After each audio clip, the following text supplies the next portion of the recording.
सूर्य भगवान की जय। हरे कृष्णा। प्रिय भक्तगणों, स्कंद पुराण में साफ तौर पर लिखा गया है कि जो मनुष्य विष्णु, शिव, दुर्गा, सूर्य और श्री गणेश इन पांचों देवी देवताओं की आराधना करता है, उसे किसी भी प्रकार से भय नहीं होता। वह स्वर्ग का अधिकारी होता है, धन का स्वामी, पुत्र पुत्री से भाग्यशाली होता है। तो आज हम उन्हीं 5 देवी देवताओं में से 2 प्रमुख देवताओं की कल्याणकारी कथा का श्रवण करेंगे, जिसमें जीवन ज्योति प्रदान करने, मनुष्यों में ऊर्जा जीवन देने वाले, सौभाग्य आरोग्य के देवता सूर्य भगवान की कथा का रसपान करेंगे और जगत के पालन करता, धन लक्ष्मी सुख सफलता देने वाले प्रभु श्री विष्णु की परम आनंदमयी कथा। प्रिय भक्तगणों, सभी सुखों की प्राप्ति के लिए श्रवण करते हैं आज की पावन पौराणिक कथा। आप जितने भक्तगण कथा को सुन रहे हैं, वीडियो पसंद आए तो उसे एक लाइक भी कर दीजिएगा। हरे कृष्णा। कथा इस प्रकार से है। प्राचीन काल की बात है। एक गांव में एक ब्राह्मण रहता था। वह सूर्य भगवान का बड़ा ही भक्त था। वह हर रोज सुबह सूर्य उदय से पूर्व उठकर नहाता था और सूर्य भगवान की कहानी कहता था, सुनता था और उन्हें अर्घ्य भी देता था। इन सब में उसे देर हो जाती थी और वह ज़्यादा काम भी नहीं कर पाता था, जिसके कारण उसे उसकी पत्नी बहुत ही डांटती थी एवं समाज वाले भी उसे निकम्मा कहते थे। एक दिन इन सभी चीज़ों से परेशान होकर वह ब्राह्मण बाजार से पूजन का सामग्री लेकर जंगल में चला गया। वहाँ एक सूखी नदी के किनारे एक सूखे पीपल का पेड़ था, जहाँ बैठकर वह ब्राह्मण सूर्य भगवान की कहानी पढ़ने लगा एवं उनकी पूजा करने लगा। और उस नदी में एक जगह थोड़ा सा जल था। उसमें से जल लेकर वह सूर्य भगवान को समर्पित करता है। जैसे ही उसके द्वारा चढ़ाया गया जल नदी और पीपल के पेड़ पर गिरता है, वैसे ही नदी साफ पानी से भर जाता है और पीपल का पेड़ हरा भरा हो जाता है। तभी सूर्य भगवान उस नदी के जल में प्रकट होकर कहते हैं, हे ब्राह्मण, मांग। क्या मांगता है? ब्राह्मण ने यह सुनकर सोचा कि यह आवाज किसी भूत प्रेत का तो नहीं। यह सोचकर ब्राह्मण वहां से भाग जाता है। तब वह घर जाकर यह सारी बातें अपनी पत्नी को बताता है। तब उसकी पत्नी समझ जाती है कि सूर्य भगवान ने इन्हें दर्शन दिया है। ब्राह्मण की पत्नी उसे समझाती है और कहती है, सूर्य भगवान आपसे प्रसन्न होकर आपको वरदान देना चाहते हैं, तभी तो वे प्रकट होकर तुमसे कुछ मांगने के लिए बोल रहे थे। तब ब्राह्मण अपनी पत्नी से कहता है, मैं वरदान में क्या मांगूं, बताओ। उसकी पत्नी कहती है कि कम शब्दों में जितना हो सके मांग लो। और ब्राह्मण को सूर्य भगवान से ये मांगने को कहती है कि अपने महल के अंदर सोने के पालने में पोते को दासियों द्वारा खिलाते हुए अपनी आंखों से देख पाऊं। प्रिय भक्तगणों, अब वह ब्राह्मण उसी जंगल में फिर से जाता है। वह जंगल में जाता है और सूर्य भगवान की कहानी कहता है। तभी भगवान सूर्य फिर से प्रकट होकर ब्राह्मण से वरदान मांगने को कहते हैं। तब ब्राह्मण अपनी पत्नी द्वारा बताए गए शब्दों को सूर्य भगवान को कहता है, मेरे सोने के महल में, सोने के पालने में पर पोते को दासियों द्वारा खिलाते हुए देखूं। प्रिय भक्तगणों, ब्राह्मण की पत्नी द्वारा बताई गई बातों को सुनकर सूर्य भगवान कहते हैं, देखने में तो तू बड़ा भोला भाला लगता है, पर एक ही बार में सब कुछ मांग लिया। सूर्य भगवान ने कहा, जा, तेरी इच्छा पूर्ण होगी। ब्राह्मण जब जंगल से वापस अपने घर को आता है तो देखता है कि उसकी टूटी हुई झोपड़ी महल बन गई है और उस महल में दास दासियां आ रहे हैं, जा रहे हैं। ब्राह्मण पास में बैठी एक बूढ़ी मैया से पूछा, माँ, यहाँ तो मेरी झोपड़ी हुआ करती थी और यहाँ अचानक महल कहाँ से आ गया? प्रिय भक्तगणों, उसी समय महल की खिड़की से एक सुंदर सी महिला गहनों और सुंदर वस्त्रों से लदी हुई बाहर आई और ब्राह्मण से आकर बोली, अजी आओ, यह आपका ही घर है। सूर्य भगवान ने हमारी मनोकामना पूर्ण कर दी है। इतना धन देखकर ब्राह्मण ने उस महिला से कहा, इतना धन का हम क्या करेंगे? तब उसकी पत्नी ने कहा, धन से क्या नहीं होता, दान पुण्य यज्ञ होम करेंगे। फिर ब्राह्मण ने अपने धन का इस्तेमाल पूजा पाठ एवं पुण्य कार्यों में किया। अब सभी गांव वाले राजा के जगह उस ब्राह्मण का गुणगान करने लगे। राजा ने यह सब सुनकर ब्राह्मण को बुलवाया और पूछा, कल तक तो आपको खाने के लिए खाना भी नहीं था, आज यह धन कहाँ से आ गया? कहाँ से चोरी की और कहाँ से डाका डाला? ब्राह्मण ने कहा, यह सब तो सूर्य भगवान की कृपा और उनकी कहानी कहने सुनने का फल है। प्रिय भक्तगणों, उस राजा का भी कोई पुत्र नहीं था। उसने सूर्य भगवान की पूजा आराधना शुरू कर दी और उनकी कथा कहानी भी कहने लगा, सुनने लगा। और इस प्रकार सूर्य भगवान ने राजा को एक सुंदर सा पुत्र दिया और उसका परिवार सुख से भर गया। जय हो सूर्य भगवान। हे सूर्य भगवान, अपने सभी भक्तों का कल्याण करो भगवान। ओम नमो भगवते वासुदेवाय नमः।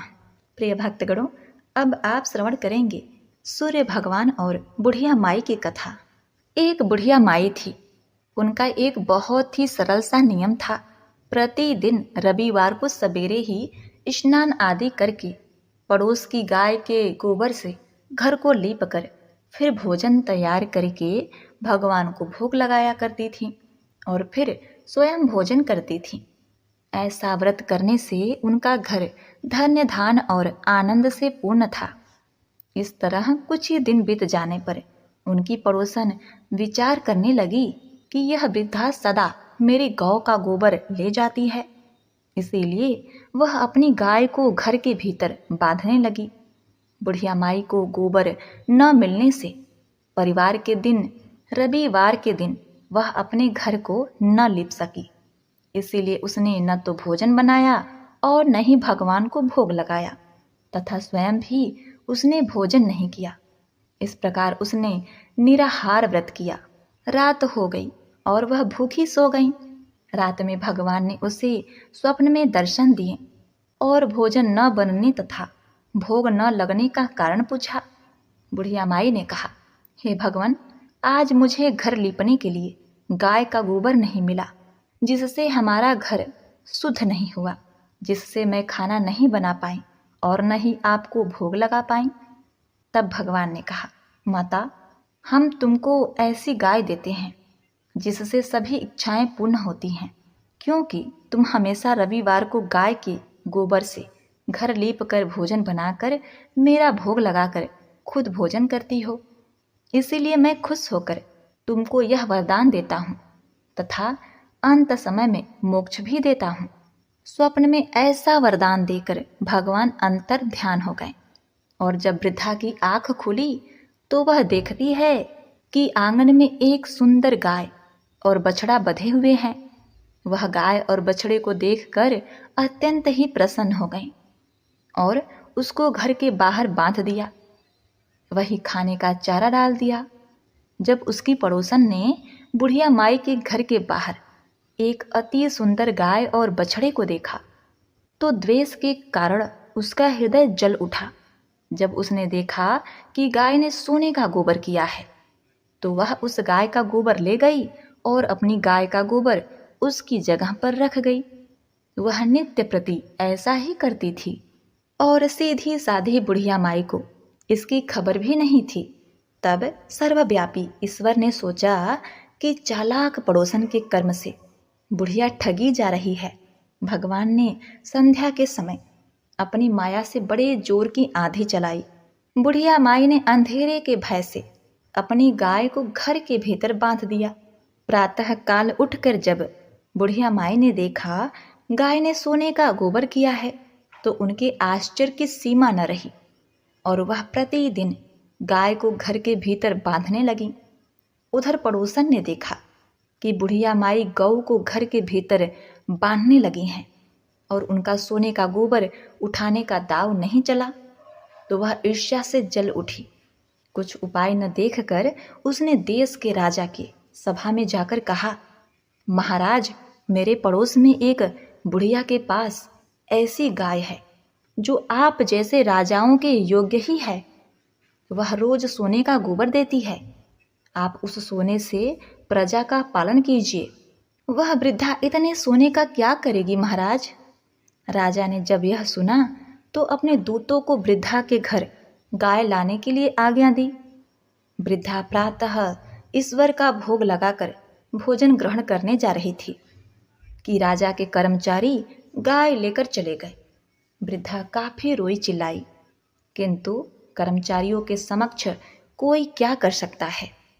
उसी दिन वृद्धा गाय के वियोग में भोजन ना खा सकी। रात रात भर रो रो कर ईश्वर से गाय को पुनः पाने के लिए प्रार्थना करती रही। उधर राजा गाय को देखकर बहुत प्रसन्न हुआ, लेकिन सुबह जैसे ही वह उठा सारा महल गोबर से भरा दिखाई देने लगा।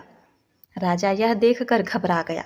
अब क्या था? भगवान ने रात में राजा से स्वप्न में कहा, हे राजा, गाय वृद्धा को लौटाने में ही तेरा भला है। उसके रविवार के व्रत से प्रसन्न होकर मैंने उसे गाय दी थी। यदि तूने उस गाय को वापस नहीं लौटाया तो तेरा सर्वनाश हो जाएगा। प्रिय भक्तगणों, प्रातः होते ही राजा ने वृद्धा को बुलाकर बहुत से धन देकर सम्मानित किया। उसके साथ ही गाय व बछड़ा लौटा दिया। उसकी पड़ोसन को बुलाकर उचित दंड दिया। इतना करने के बाद राजा के महल से गंदगी दूर हो गई। उसी दिन से राजा ने नगरवासियों को आदेश दिया कि राज्य की तथा अपनी समस्त मनोकामनाओं की पूर्ति के लिए रविवार को व्रत करें। व्रत करने से नगर के लोग सुखी जीवन व्यतीत करने लगे। कोई भी बीमारी तथा प्रकृति का प्रकोप उन पर नहीं होता था। सारी प्रजा सुख से रहने लगी। एक बार प्रेम से बोलिए, जय सूर्य भगवान। हे सूर्य भगवान, जैसे आपने बुढ़िया माई को दिया वैसे ही अपने सभी भक्तों को देना। कथा कहानी कहने वाले, सुनने वाले और हुंकारा भरने वालों को देना। प्रिय भक्तगणों, अब आप श्रवण करेंगे विष्णु भगवान की कल्याणमयी सुख संपत्ति देने वाली रोचक कथा। किसी नगर में एक राजा रहता था। उस राजा की 7 बेटियां थीं। उस राजा के राज में प्रजा बहुत ही सुखी थी। उसके राज में प्रजा को कोई तकलीफ नहीं थी। एक दिन राजा के मस्तिष्क में एक विचार आया। राजा ने अपनी 7 बेटियों को बुलाया और अपनी सभी बेटियों से पूछा, पुत्री, ये बताओ तुम लोग किसका दिया हुआ खाती हो? राजा की 6 बेटियों ने उत्तर दिया, पिताजी, हम सब आपका दिया हुआ खाते हैं और आपका ही दिया पहनते भी हैं। राजा की 7वीं बेटी, जो कि भगवान विष्णु की परम भक्त थी, जो कि सबसे छोटी थी, उसने अपने पिता से कहा, पिताजी, मैं तो भगवान का दिया हुआ खाती हूँ। यह सुनकर राजा अत्यधिक क्रोधित हो गया। उसने कहा कि सबको मैं खिला रहा हूँ और ये कहती है कि मैं भगवान का खाती हूँ। राजा ने अपनी 6 बेटियों का विवाह राजघराने में किया, लेकिन अपनी 7वीं बेटी का विवाह एक गरीब लकड़हारे से कर दिया, जो कि जंगल से प्रतिदिन जाकर लकड़ियां काटता था। वह किसी कारणवश बीमार हो गया था। वह लकड़हारा एक कदम भी आगे नहीं चल पा रहा था। इतनी दयनीय स्थिति उस लकड़हारे की हो गई थी। ऐसे लकड़हारे से उस राजा ने अपनी छोटी बेटी का विवाह कर दिया। राजा ने अपनी छोटी बेटी से कहा कि तूने तो बोला था ना कि मैं भगवान का दिया हुआ खाती हूँ, तो अब तू उन्हीं का दिया हुआ खा। वह लड़की भगवान विष्णु की परम भक्त थी। भगवान की इच्छा समझकर खुशी खुशी उसी गरीब लकड़हारे के साथ रहने लगी। वह राजा की पुत्री राजकुमारी प्रतिदिन जंगल से लकड़ियां काटकर बाजार में बेचती। उसमें जो पैसे मिलते उन पैसों से अपने पति के लिए दवाइयाँ, खाने के लिए सामान और भगवान की पूजा के लिए पूजन सामग्री और कुछ दान के लिए बचाया करती थी। लकड़हारे की पत्नी ने उसी जंगल में एक कुटिया बना लिया था तथा उसी कुटिया में दोनों रहने लगे थे। लकड़हारे की पत्नी बहुत ही दयावान थी। वह नित्य प्रति भगवान विष्णु का पूजन अर्चन किया करती थी और उसके साथ ही भगवान शिव का भी पूजा करती थी। उसी कुटिया के बगल में एक नाग का जोड़ा रहता था। लकड़हारे की पत्नी सुबह एक कटोरे में दूध लेकर वह नाग के बिल के पास रख देती थी। वह नाग प्रतिदिन दूध पीता था। प्रिय भक्तगणों, कहते हैं कि जो भी भक्तगण भगवान शिव की पूजा करता है और भगवान विष्णु का निंदा करता है, उसे किसी भी प्रकार का सुख प्राप्त नहीं होता। और जो भक्त भगवान विष्णु की पूजा करता है और शिव की निंदा करता है, तो उसे भी किसी प्रकार का सुख नहीं मिलता, उल्टा उसे दुख भोगना पड़ता है। शिव और विष्णु एक दूसरे के पूरक हैं। इस बात को वह कन्या बहुत ही अच्छी तरह भली भांति जानती थी। तो प्रिय भक्तगणों, वह नाग कोई मामूली नाग नहीं था, बल्कि भगवान शिव स्वरूपी इच्छाधारी नाग था। एक दिन उस नाग ने सोचा कि यह कन्या बहुत ही दयालु है तथा गरीब भी है, क्यों ना इसकी मदद की जाए। एक दिन भगवान की प्रेरणा से उस नाग ने लकड़हारे की पत्नी के स्वप्न में आकर कहा, हे पुत्री, जिस स्थान पर तुम दूध का कटोरा रखती हो, वहां पर तुम गड्ढा खोदना, तुम्हें बहुत सारी अथाह संपत्ति मिलेगी। उस संपत्ति से तुम सबका भला करना, किंतु एक बात का ध्यान रखना, कोई भी व्यक्ति तुम्हारे द्वार से भूखा न जाए। लकड़हारे की पत्नी सुबह उठी और जिस स्थान पर नाग का जोड़ा रहता था, उसके कुछ ही दूर पर उसने खोदना आरंभ कर दिया। उसकी पूरी तकदीर ही बदल गई। उसे इतना ज़्यादा धन मिला, इतना ज़्यादा सोना मिल गया कि उस धन से उसने एक महल बनवा लिया। उसने पूरा एक नगर ही बसा लिया। वह प्रतिदिन भूखों को भोजन कराती थी। उसका पति भी अब पूरी तरह स्वस्थ हो चुका था। एक दिन लकड़हारे की पत्नी सबको भोजन करवा रही थी। तब उसने देखा कि पंक्ति में सबसे पीछे उसका पिता तथा उसकी 6 बहनें लगी हुई हैं। उसने सबको पहचान लिया और अपने पिता से पूछने लगी, पिताजी, आपकी ऐसी हालत कैसे हो गई? उसके पिता ने कहा, पुत्री, मेरा सारा राजपाट छिन गया। तेरी इन 6 बहनों के पतियों ने धक्के मारकर अपने राज्य से बाहर निकाल दिया। अब हम सबकी यह दशा हो गई है कि हमें भिक्षा मांगना पड़ रहा है, और उसी लिए हम तुम्हारे दरवाजे पर पंक्ति में खड़े हैं। प्रिय भक्तगणों, उन सबकी ऐसी परिस्थिति देखकर लकड़हारे की पत्नी ने अपने पिता, अपनी 6 बहनों की मदद की। तब उसने अपने पिता से कहा, देखा पिताजी, मैंने कहा था ना, हम सब भगवान का दिया हुआ खाते हैं। हम सब इस जगत के पालन करता भगवान विष्णु के आश्रय पर ही, उनकी कृपा से उनका दिया हुआ खाते हैं। उसके पिता ने कहा, हाँ पुत्री, तुमने सही कहा था। अब मुझे भी विश्वास हो गया है कि हम सब भगवान का दिया हुआ ही खाते हैं। एक बार प्रेम से बोलिए, जय श्री हरि, ओम नमः शिवाय। अलूने रविवार कथा के अनुसार एक साहूकार था। उसके कोई भी पुत्र नहीं था। एक दिन की बात है, वह सुबह के समय घर से बाहर निकलकर टहल रहा था, तो उसने देखा कि एक किसान खेत में दाना डालने जा रहा था। साहूकार को देखते ही वह वापस लौट गया और बोला, आज तो सगुन अच्छा नहीं है। अरे अरे, मैंने किसका मुंह देख लिया, आज का मेरा दिन बड़ा ही खराब जाएगा। अब देखिए, साहूकार ने यह सुना तो उसे बहुत ही बुरा लगा। उसका मुंह उतर गया। वह बहुत ही दुखी मन से अपने घर आ गया और अपनी पत्नी से बताने लगा कि आज एक किसान खेत में दाना बोने जा रहा था। वह मुझे देखकर अब सगुन समझकर वापस घर को चला गया। साहूकार की बात सुनकर उसकी पत्नी ने कहा, अरे हाँ, आज हमारे घर भी एक चिड़िया आई थी और वह बोली कि इस घर में तो बच्चे ही नहीं हैं, तो दाना कहाँ से मिलेगा। यह कहकर वह चिड़िया भी मेरे घर से उड़ गई, चली गई। अब देखिए, यह सब सुनकर साहूकार को बड़ा दुख भी हुआ और क्रोध भी आया। साहूकार भगवान की पूजा नित्य प्रति तो किया करता ही था, लेकिन वह समय पौष माह का था और रविवार पड़ने वाला था। तो उसी रविवार के दिन से वह सूरज भगवान की आराधना करने लगा। 12 वर्ष बीत गए। तब सूरज भगवान ने सोचा, यदि भक्त की पुकार नहीं सुनी तो भगवान को कोई नहीं मानेगा। सूरज भगवान को दया आ गई और प्रकट होकर बोले, हे साहूकार, तेरे नसीब में बच्चा तो नहीं है, लेकिन तेरी भक्ति से मैं बड़ा प्रसन्न हूँ।